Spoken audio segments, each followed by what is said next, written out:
ओम ध्यानमूलं गुरुरमूर्तिः पूजामूलं गुरुपदं मंत्रमूलं गुरुर्वाक्यं मोक्षमूलं गुरुकृपा। ओम ऐं ह्रीं क्लीं चामुण्डाय विच्चे। ओम ऐं ह्रीं क्लीं चामुण्डाय विच्चे। ओम ऐं ह्रीं क्लीं चामुण्डाय विच्चे। ओम सर्वमंगल्य मांगल्ये शिवे सर्वार्थ साधिके शरण्ये त्र्यंबिके गौरी नारायणी नमस्तुते। ओम।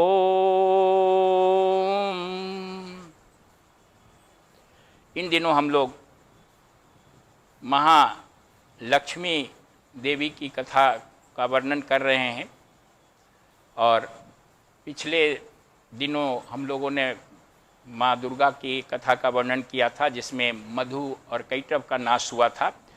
मधु और कैटभ व्यक्तित्व के राग और द्वेष का प्रतिनिधित्व करते हैं। अब दूसरी जो देवी हैं महालक्ष्मी देवी, ये महिषासुर को वध करने वाली देवी हैं। अभी हम लोगों ने देवी की स्तुति की, सर्वमंगल्य मांगल्ये शिवे सर्वार्थ साधिके शरण्ये त्र्यंबिके गौरी नारायणी नमस्तुते। इस देवी की स्तुति में परमात्मा की स्तुति हुई है। सर्वमंगल्य मांगल्ये, सभी मंगल को पूर्ण करने वाली हैं। सभी मंगल क्या है?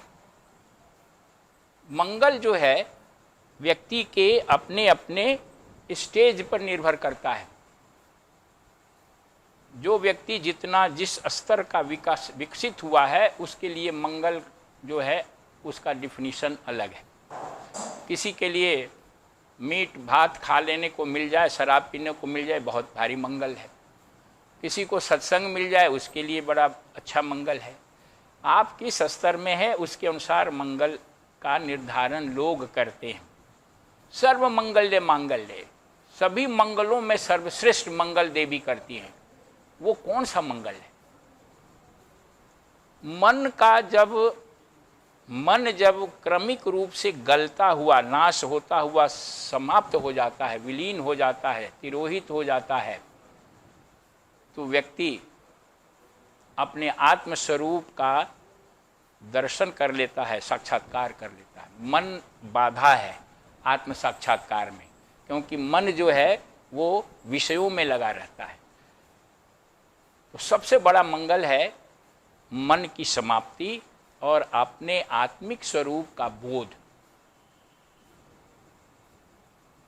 ये जो देवी हैं शिवा हैं, यानी शिव की प्रिया हैं। शिव का अर्थ होता है वो भी मंगल, कल्याणकारी। सबसे बड़ा कल्याण क्या है? ये उस कल्याण को देने वाली हैं। सबसे बड़ा व्यक्ति का कल्याण ये है कि उसका आवागमन का चक्र अगर समाप्त हो जाए तो इससे बड़ा कल्याण कुछ नहीं है। आवागमन का चक्र समाप्त होने के लिए आत्मज्ञान होने की ज़रूरत है। ये देवी वो मंगल को, उस कल्याण को प्रदान करने वाली है। नारायणी, नारायण की प्रिया नारायणी। नारायण यानी परब्रह्म परमात्मा, जो समस्त सृष्टि का स्रोत है, पालन करता है और लय करता है, वह परमात्मा नारायण के नाम से जाना जाता है। उसकी जो गत्यात्मक शक्ति है वो नारायणी है। जिस शक्ति से सृष्टि की रचना होती है, जिस शक्ति से सृष्टि का पालन होता है, जिस शक्ति से सृष्टि का लय होता है, वो शक्ति नारायणी है। वो परमात्मा से अभिन्न है, उसे अलग नहीं है। और गौरी, जो संपूर्ण गौर है, सफ़ेद है, वो सफ़ेद रंग जो है ईश्वरीय कृपा की प्रतिमूर्ति का परिचायक है। इम्बॉडीमेंट ऑफ डिवाइन ग्रेस, वही गौरी है। और ये जो गौरी हैं वो सारी कृपा को देने वाली हैं।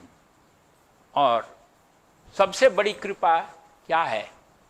कि जीवन का पुरुषार्थ, फोर फोल्ड एफर्ट्स, जीवन का जो पुरुषार्थ है, क्या पुरुषार्थ है? जीवन के 4 पुरुषार्थ हैं: धर्म, अर्थ, काम और मोक्ष। धर्म के आधार पर अर्थ उपार्जित करना और उस उपार्जित अर्थ से अपनी इच्छाओं की पूर्ति करना, और ये तीनों धर्म, अर्थ और काम से मोक्ष की प्राप्ति करना, यही जीवन का सबसे बड़ा पुरुषार्थ है। ये जो पुरुषार्थ है, ये पुरुषार्थ को सफल करने वाली देवी हैं। यदि हम मोक्ष प्राप्त करने की दिशा में बढ़ रहे हैं तो हम जीवन का सही पुरुषार्थ कर रहे हैं, और इसके विपरीत हम जा रहे हैं तो हम सही पुरुषार्थ, यानी हमारा जो भी प्रयास है, चाहे किसी भी अटेनमेंट के लिए, उपलब्धि के लिए क्यों न हो रहा हो, वो गलत दिशा में जा रहे हैं। धन कमाएं मोक्ष के लिए, धर्म कमाएं मोक्ष के लिए, काम कमाएं यानी इच्छाओं की पूर्ति करें मोक्ष के लिए। ये अगर ईश्वरोन्मुख है धर्म, अर्थ और काम, तो वही सद पुरुषार्थ है। ये जो देवी हैं उस पुरुषार्थ को पूरा करने वाली हैं, जीवन का उद्देश्य बताने वाली हैं। त्रयंबके गौरी, 3 आंख वाली देवी, 3 आंख की है। ये 3 आंख क्या प्रतीक है, क्या परिचायक है?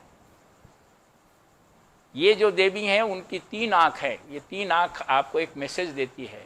2 आंखों से इस व्यवहारिक जगत को, की चीज़ों को देखना और व्यवहारिक कर्तव्यों का भी पालन करना, और तीसरी आंख से ट्रांसेंडेंटल, इन व्यवहार से ऊपर उठ के ईश्वरोन्मुख मार्ग की तरफ चलना, भावातीत अवस्था में अपने को ले जाना। इस जीवन में रहते हुए, व्यवहारिक कार्य करते हुए, व्यवहारिक जीवन के उत्तरदायित्वों को पूरा करते हुए भी इससे ऊपर रहना, ये तीसरी आंख है। ये इसलिए देवी को त्रयंबकम कहा गया है। और ये जो देवी हैं वो लक्ष्मी देवी महिषासुर का वध करती। महिष का मतलब होता है भैंसा, भैंस। वो असुर जो था भैंस के रूप में था, इसलिए महिषासुर कहते हैं। तो वो कोई ऐसा नहीं है कि देवी उस महिषासुर से लड़ी और उसे समाप्त की। ये सब प्रतीक भाषा में, शास्त्र में बातें कही गई। महिषासुर जो है हमारे व्यक्तित्व में, आत्मज्ञान के रास्ते में जो दूसरी बाधा है, विक्षेप, 3 बाधाएं हैं: मल, विक्षेप और आवरण। मल का मतलब होता है हमारे व्यक्तित्व की जो स्थूल विकृतियां हैं, काम, क्रोध, मद, मत्सर, ये सब मल हैं। इनको दुर्गा देवी समाप्त करती हैं। जो विक्षेप है, विक्षेप का मतलब होता है चंचलता, अस्थिरता, उद्विग्नता। वो विक्षेप महिषासुर के रूप में है, यहाँ बताया गया है। महिषासुर भैंसा जो होता है, कब उछल जाए, कब कूद जाए, कहाँ भाग जाए, किसको तोड़ दे, किसको पकड़ ले। कोई भैंसा, एक मदमस्त भैंसा देखिए सड़क पर खड़ा रहता है, कभी खूर पीटता रहता है, कभी पूंछ हिलाता रहता है, कभी एकदम गुस्सा होकर दौड़ता है कहीं, ये भी नहीं देखता है कि कहाँ जा रहे हैं। जो मार्ग में आता है सबको उखाड़ते पुकारते जाता है। ये विक्षेप की आत्मा है। तो देवी दुर्गा जो दूसरा अवरोध है, विक्षेप, चंचलता, उद्विग्नता, उसको समाप्त करती हैं। और तीसरा अवरोध जो होता है वो है आवरण। आवरण का मतलब होता है पर्दा। सत्य पर जो पर्दा लगा हुआ है, सत्य को जो पर्दा ढके हुए है, वही आवरण है। यानी सत्य दिखता नहीं है। उस सत्य को दिखाने का काम, उस आवरण को, उस पर्दे को हटाने या समाप्त करने का काम देवी सरस्वती करती हैं। तो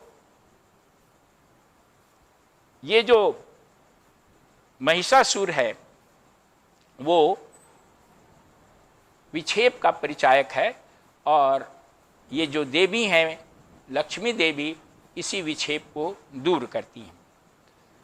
महिष, महिष का शब्द अर्थ अगर आप करेंगे, म हिस्सा, महिषासुर, म ये अमृत को का प्रतिनिधित्व करता है। म यानी अमृत, हिस्सा, महिषा में हिस्सा, ये हिंसा से संबंधित है, जो अमृत के पान को रोकता है। महिषा का मतलब अमृत प्राप्त करने में जो अवरोध उत्पन्न करे। अमृत का मतलब कि जन्म मृत्यु से छुटकारा। कौन अमर होता है? जिसका जन्म होता है उसकी तो मृत्यु होगी ही। अमृत वो, अमर वो होगा जिसका जन्म मरण का चक्र समाप्त हो जाएगा। तो यही अमृत है।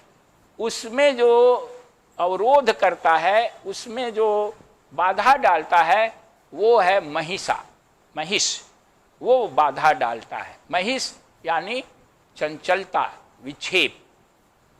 ये जो देवी हैं वो इस विक्षेप को दूर करते हैं। अमृत को रोकने वाला जो है वो महिष। और ये देवी लक्ष्मी देवी को ऐश्वर्य और धन की देवी कहा गया है। ऐश्वर्य और धन की देवी जो हैं वो संपत्ति देने वाली। दो प्रकार की संपत्ति होती है। एक होती है भौतिक संपत्ति, जो अनेक तरह का धन दौलत है, और एक होती है दैविक संपत्ति। भौतिक संपत्ति बहुत तुच्छ है। दैवी संपत्ति, इसका वर्णन गीता के 16वें अध्याय में शुरू में 2-3 श्लोकों में किया गया है। इसमें जो गुण हैं जो व्यक्तित्व के, वो दैवी संपत्ति माने गए हैं। अभयम, सत्व संशुद्धि, दया, योग अवस्थिति, सत्य, ज्ञान, दान, आर्जव, अहिंसा, अक्रोध, त्याग, ये सब दैवी संपत्ति है। ये सब गुण हैं।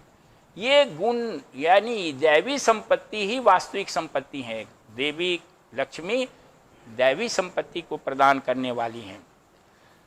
और महालक्ष्मी देवी को सत्संग की देवी भी कहा गया, क्योंकि सत्संग से दैवी संपत्ति की प्राप्ति होती है।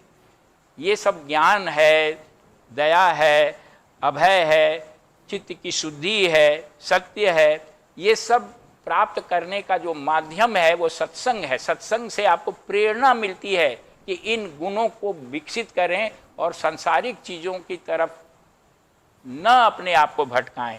इसलिए सत्संग की देवी महालक्ष्मी को माना गया है। और इनका केंद्र जो है अनाहत हृदय, हृदय है, हृदय अनाहत चक्र, हृदय में रहती हैं। और ये जो देवी हैं, इस जीव को बंधन में बांधने वाली 3 गांठ हैं। ये कर्म ग्रंथि, काम ग्रंथि और अविद्या ग्रंथि। 3 गांठों से ये जीव इस आवागमन के चक्र में चलता रहता है और इस माया में बंधा रहता है। कर्मगंधी का विच्छेद जो है, उन्मूलन दुर्गा देवी करती हैं, जिनका नाभि में स्थान है, यानी मणिपुर चक्र में। काम ग्रंथि का उन्मूलन महालक्ष्मी करती हैं, जो हृदय में जिनका स्थान है। और अविद्या ग्रंथि का उन्मूलन देवी सरस्वती करती हैं, जिनका आज्ञा चक्र में स्थान है। तो ये तीनों देवियां वास्तव में, मैंने जो पहले बताया कि ये ब्रह्म के 3 पक्ष हैं, परमात्मा के 3 एस्पेक्ट हैं, 3 रूप हैं, पालन करने वाला, सृष्टि करने वाला और विनाश करने वाला। ब्रह्मा, विष्णु और शिव, ये तीनों जो हैं परमात्मा का ही रूप है। काम जब निर्माण का काम करता है वो परमात्मा का की जो शक्ति निर्माण करती है, सृष्टि करती है, उसको ब्रह्मा कहते हैं। जो पालन पोषण करता है उसको विष्णु कहते हैं, और जो लय करता है उसको शिव कहते हैं। और ये तीनों देवियां वही शक्ति जो परमात्मा की शक्ति है उसी का प्रतिनिधित्व करते हैं। लक्ष्मी जो है 8 प्रकार की होती हैं, अष्टधा लक्ष्मी 8 प्रकार की लक्ष्मी है। ये 8 प्रकार की कौन कौन सी लक्ष्मी है? धन लक्ष्मी, धान्य लक्ष्मी, धैर्य लक्ष्मी, विद्या लक्ष्मी, जया लक्ष्मी, वीर्य लक्ष्मी, गज लक्ष्मी और सौभाग्य लक्ष्मी। ये 8 लक्ष्मी हैं। ये नाम 8 लक्ष्मियों का है, लेकिन ये इसका गहरा अर्थ ये है कि ये 8 लक्ष्मी जो हैं वो 8 प्रकार के गुण का प्रतिनिधित्व करती है। साधना काल में जो साधक में गुण उत्पन्न होते हैं, अगर ये गुण उत्पन्न होंगे तभी आपके महिषासुर का वध होगा, आपका विक्षेप का वध होगा। धन लक्ष्मी, यानी धन लक्ष्मी का मतलब जो धन प्रदान करने वाली लक्ष्मी है। और धन के बारे में मैंने बताया कि 2 प्रकार का होता है, एक तो भौतिक धन होता है, सांसारिक धन दौलत, और एक जो होता है दैवी संपत्ति होती है, जिसमें आपके ये गुण होते हैं, अभय, करुणा, आर्जव, नम्रता, सत्य, अहिंसा, ये सब। ये तो धन लक्ष्मी का मतलब आप अपने आपके ऊपर धन लक्ष्मी की कृपा है तभी माना जाएगा जब ये दैवी संपत्ति आप अपने व्यक्तित्व में विकसित करेंगे। धान्य का मतलब होता है आहार, ये गेहूं, चावल, ये सब धान्य कहलाते हैं जो हम भोजन करते हैं। तो लक्ष्मी, धान्य लक्ष्मी वो हैं जो आपको आहार प्रदान करती हैं। लेकिन सच्चा आहार ये केवल सीरियल्स या अनाज नहीं है जो हम लोग खाते पीते हैं, बल्कि आहार का गहरा अर्थ है हम लोग हर पल हर क्षण संसार का अनुभव जो कर रहे हैं इंद्रियों के माध्यम से, विषय भोग, विषय जो हम अपने नाक से, आँख से, कान से, अपने त्वचा से, ये जिह्वा से जो अनुभव संसार का कर रहे हैं वो हम एक प्रकार से आहार ले रहे हैं, विषयों का आहार ले रहे हैं। धान्य लक्ष्मी की कृपा हम तभी प्राप्त करेंगे जब हम विषयों के आहार को शुद्ध करके सात्विक आहार लेंगे, विषय आहार में लिप्त नहीं होंगे, बल्कि हम लोग उससे इंद्रियों को नियंत्रित करके जो शुभ और सात्विक जो हम इंद्रियों का उपयोग करेंगे, हम शुद्ध चीज़ देखें, शुद्ध चीज़ सुने, शुद्ध चीज़ चखें, शुद्ध चीज़ का स्पर्श करें। ये आहार, विषय आहार का अगर हम सात्विक आहार बनाते हैं, लेते हैं, तो हम धान्य लक्ष्मी की कृपा प्राप्त करते हैं। धैर्य, धैर्य का मतलब आप पेशेंस, धीरज। साधना के क्षेत्र में धैर्य लक्ष्मी का कृपा आवश्यक है, क्योंकि इस महिषासुर का वध ऐसे नहीं होगा, इस चंचलता का, विक्षेप का वध ऐसे नहीं होगा। उसके लिए आपको धैर्य पूर्वक लंबे समय तक साधना करनी पड़ेगी। विद्या, विद्या लक्ष्मी, 2 प्रकार की विद्या होती है, पराविद्या, अपराविद्या। जो पराविद्या है वो आध्यात्मिक विद्या है, संसार से ऊपर की, ईश्वर के संबंध में जानना, आत्मा के विषय में जानना, मैं कौन हूँ, कहाँ से आया हूँ, मेरे जीवन का उद्देश्य क्या है, इस सत्य का की खोज करना, वो पराविद्या है। अपराविद्या सांसारिक विद्या, सीमित विद्या, जो पेट भरने वाली विद्या है। कोई हम बिजनेस करते हैं, डॉक्टरी पढ़ते हैं, वकील बनते हैं, इंजीनियर बनते हैं, नौकरी करते हैं, संसार का जो ज्ञान प्राप्त करते हैं वो सांसारिक संपत्ति प्राप्त करने के लिए, ये निम्न विद्या है। वास्तविक विद्या पराविद्या है, आत्मिक विद्या है, जिसके जानने से सब कुछ ज्ञात हो जाता है। जया, जया का मतलब होता है जय लक्ष्मी, जया लक्ष्मी यानी विजय लक्ष्मी। विजय, विजय सत्य को जानने का विजय, सत्य को जो सही रूप में जान लेता है वही विजयी है, यानी जिसे आत्मज्ञान होता है। आत्मा का ज्ञान ही परम सत्य है, और उसको जो जान लेता है वही उसी को सबसे बड़ा विजेता कहते हैं। वीर्य लक्ष्मी यानी ब्रह्मचर्य से प्राप्त शक्ति। ब्रह्मचर्य से प्राप्त, ब्रह्मचर्य का एक अर्थ तो आप जानते ही हैं कि अपने सेक्स इंद्रियों का नियंत्रण करना एक ब्रह्मचर्य है, लेकिन इसके साथ इसका गहरा अर्थ भी है। ब्रह्म में विचरण करना यानी ब्रह्माकार वृत्ति रखने के कारण जो एनर्जी, जो शक्ति, जिसको दिव्य शक्ति कहते हैं, जिसको आध्यात्मिक शक्ति कहते हैं, वो ब्रह्माकार वृत्ति करने से, ब्रह्म में विचरण करने से एक विशेष प्रकार की शक्ति व्यक्तित्व में उत्पन्न होती है, उसको वीर्य कहते हैं। और ईश्वरोन्मुख विचार करने से ये शक्ति बढ़ती है। तो ऐसे ब्रह्मचर्य से प्राप्त शक्ति को वीर्य कहा जाता है या वीर्य लक्ष्मी कहते हैं।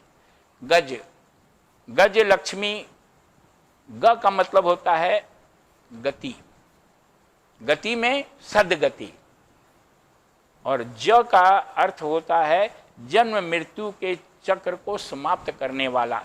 जकारो जन्म विच्छिन्न, जन्म मृत्यु के चक्र को जो समाप्त करे वो ज है। और ग और ज मिलके गज लक्ष्मी होती है। या गज लक्ष्मी का दो अर्थ है। एक गज मतलब होता है हाथी। प्राचीन काल में जो बहुत धनवान लोग होते थे वो हाथी का पालन करते थे, उनके पास बहुत सारे हाथी घोड़े होते थे, माना जाता था कि बड़े धनी व्यक्ति हैं। लेकिन वास्तव में ये सांसारिक संपत्ति है। वास्तविक गज का मतलब होता है कि जिसकी गति सद की तरफ है, अच्छाई की तरफ है, ईश्वर की तरफ है, वो गति ग। और जो जन्म मृत्यु के चक्र को समाप्त करने की तरफ उन्मुख है, उस पर ही गज लक्ष्मी की कृपा बरस रही है, ऐसा मानना चाहिए। और अंतिम आठवीं लक्ष्मी है वो सौभाग्य लक्ष्मी है। सौभाग्य लक्ष्मी यानी हर प्रकार की सौभाग्य को प्रदान करने वाली। और मनुष्य का सबसे बड़ा सौभाग्य क्या है? सबसे बड़ा सौभाग्य है कि वो आत्मज्ञान प्राप्त कर ले, ईश्वर साक्षात्कार कर ले। तो उस ईश्वर साक्षात्कार को भी प्रदान करने वाली ये लक्ष्मी देवी हैं। इस प्रकार से लक्ष्मी देवी को हम विभिन्न प्रकार से जो है पूजित करते हैं।